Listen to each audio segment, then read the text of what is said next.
Hi everyone, welcome back to my YouTube channel. So today I am going to discuss about the constitution of and function of Bar Council of India. In this video I am going to discuss about the Advocates Act 1961, in which section 4 it has been given that the constitution of Bar Council of India as well as its function in section 7. So in section 4 clearly in this picture you have seen that there shall be a Bar Council of for the territory to which the act extend to be known as Bar Council of India, which shall consist of the following members, namely कि bar council होगा उस territory तक जहाँ तक ये act extend हो रहा है, जहाँ पे उसका नाम होगा बार काउंसिल ऑफ इंडिया. उसके फॉलोइंग कंसिस्टिंग मेंबर्स हैं, that is attorney general of India ex officio, B solicitor general of India ex officio, and C एक member elected by the each state. One member जो होगा हर एक state bar council से elect किया जाएगा. ठीक. In clause 2, there shall be a chairman and a vice chairman of Bar Council of India elected by the council in such manner as may be prescribed. कि यहाँ पे एक chairman होगा और एक वाइस चेयरमैन होगा जो कि काउंसिल के द्वारा इलेक्ट किया जाएगा as the manner prescribe. Okay. और क्लॉज 2A में ये बोलता है कि जो वाइस चेयरमैन है और जो चेयरमैन है बार काउंसिल ऑफ इंडिया, जो ये एक्ट है, इस अमेंडमेंट के पहले जो भी चेयरमैन और वाइस चेयरमैन होंगे वो अब चेयरमैन और वाइस चेयरमैन नहीं कहलाएंगे, ceases to hold the office as a chairman और वाइस चेयरमैन. और फर्दर प्रोवाइड करता है कि जो भी पर्सन वाइस चेयरमैन और चेयरमैन होंगे shall continue to carry on the duties of his office until the council elect after the commencement of Advocate Act 1961. जब तक कि इलेक्ट नहीं कर दिया जाता न्यू वाइस चेयरमैन और चेयरमैन को, तब तक के लिए वो अपनी ड्यूटीज़ को परफॉर्म करते रहेंगे. ठीक है. इन सेक्शन 3 हम लोग यहाँ पे देखेंगे term bar council of India का, जो कि इलेक्ट किया गया है स्टेट बार काउंसिल. मतलब कि सेक्शन 3 क्लॉज 3 में ये बोला गया है कि जो स्टेट बार काउंसिल के मेंबर्स के द्वारा बार काउंसिल में इलेक्ट किए गए थे मेंबर्स, उनका टर्म जो है वो 2 ईयर होगा, या तो फिर तब तक के लिए होगा जब तक के लिए वो state bar council of state के मेंबर हैं, तब तक के लिए होगा, जो कि अर्लियर होगा. In the case of member of state bar council who hold the office ex officio be 2 years from the date of his election or till he ceases to be the member of state bar council whichever is earlier. इसका simple मतलब ये है कि या तो 2 साल होगा या तब तक के लिए होगा जब तक वो स्टेट बार काउंसिल का मेंबर है, और उनमें से जो भी अर्लियर होगा. ठीक है. इन अदर केस, किसी अन्य केस में B for the period of which he hold the office as the member of state bar council. कुछ अन्य केसेस में जब तक कि वो मेंबर होंगे स्टेट बार काउंसिल के, तब तक वो मेंबर होंगे state bar council of India के. ठीक है.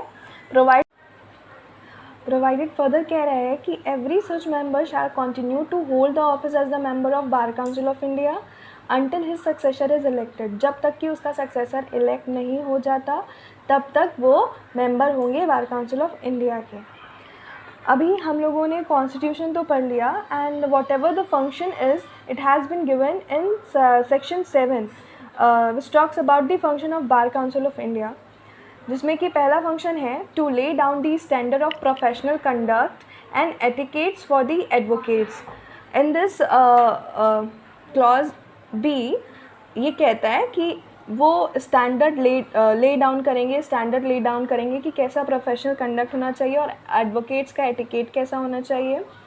क्लॉज C बताता है to lay down the procedure to be followed by its disciplinary committee and disciplinary committee of each state bar council. Clause C में ये बताया गया है कि जो भी प्रोसीजर फॉलो किया जाएगा डिसिप्लिनरी कमिटी के द्वारा और हर डिसिप्लिनरी कमेटी के द्वारा स्टेट बार काउंसिल के, उसका वो स्टैंडर्ड ले डाउन करेंगे बार काउंसिल ऑफ इंडिया. ठीक है. ये सेफ गार्ड करेगा किसके राइट को, right, privilege and interest of advocate को. ये प्रमोट करता है, to promote and support the law reform, जो ये प्रमोट करता है, बढ़ावा देता है और सपोर्ट करता है जो लॉ में रिफॉर्म्स आते हैं उसको। To deal with and dispose of any matter under this act which may be referred to it by the state bar council. ये डील करेगा उन सभी मैटर्स को जो अराइज होंगे under this act which may be refer to it by the state bar council. ये सभी matter को देखेगा जो भी स्टेट बार काउंसिल के मैटर्स हैं, लाइक कोई भी डिस्प्यूट है वो उनको डील करेगा, डिस्पोज ऑफ करेगा। क्लॉज डी में बताया गया है to exercise the general supervision and control over the state bar council. General supervision करेगा और कंट्रोल करेगा स्टेट बार काउंसिल पे। एस पे बताया गया है to promote the legal education and to lay down the standard of such education in consultation with the university in India imparting such education and the state bar council.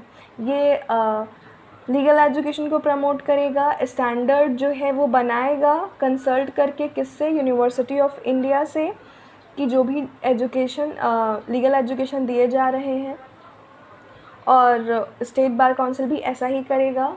ये recognise करेगा उन सभी यूनिवर्सिटीज़ को जो law की degree देते हैं as a qualification for enrolment as an advocate. For that purpose, उस पर्पज़ के लिए यूनिवर्सिटीज़ में विज़िट और इंस्पेक्ट करेगा बार काउंसिल ऑफ इंडिया, या फिर स्टेट बार काउंसिल को बोलेगा कि आप विज़िट करो उसके डायरेक्शन पे, ठीक है। IA में बताया गया है ये कंडक्ट कराएगा सेमिनार्स, ऑर्गेनाइज करेगा talks on legal topics by the eminent jurist, publish करेगा journals and paper of legal interest. IB में ये बताया गया है to organise the legal aid to the poor in the prescribe manner. ये organise करेंगे legal aid to the poor, poor के लिए ऑर्गेनाइज करेंगे legal aid. To recognise the reciprocal basis as the foreign qualification in law obtain outside India for the purpose of admission of advocate under this act। ये उन सभी लोगों को recognise करेंगे जो फॉरेन क्वालिफ़िकेशन लेके आए हैं, लॉ की डिग्री लेके आए हैं बाहर से, और एडवोकेट एज एन एडवोकेट उनको एडमिट करेंगे under this act. To manage and invest the fund of bar council of India. जो बार काउंसिल है इंडिया का वो मैनेज करेगा फंड, इन्वेस्ट करेगा बार काउंसिल में। To provide for the election of its member, elections provide कराएगा members के लिए। To perform all the function conferred on it by और under this act, and in clause M to do all the things necessary for discharging the aforesaid function. In clause second, the Bar Council of India may constitute one or more funds in the prescribed manner for the purpose of। Bar council of India ज़रूरत पड़ने में constitute करेगा more funds, one और more funds constitute करेगा financial assistance देने के लिए। To organise the welfare scheme for indigent and disabled और अदर एडवोकेट्स, फाइनेंशियल असिस्टेंस देगा, वेलफेयर स्कीम्स बनाएगा इंडिजेंट्स के लिए, डिसेबल्ड पर्सन के लिए, किसी एडवोकेट के लिए। गिविंग लीगल एड और advice in accordance with the rules made in this बिहाव। इस्टेब्लिश करेगा law library. In clause third, bar council of India receive करेगा कोई भी grant, donations, gift, beneficiary for all or any of the purposes specified in subsection 2 which shall be credited to the appropriate fund or fund constitution under that subsection। इसे कहने का मतलब है कि जो भी डोनेशन, ग्रांट्स, गिफ्ट्स या beneficiaries आते हैं बार काउंसिल ऑफ इंडिया के पास, तो वो bar council of India as a fund में उस चीज़ को क्रेडिट करेगा।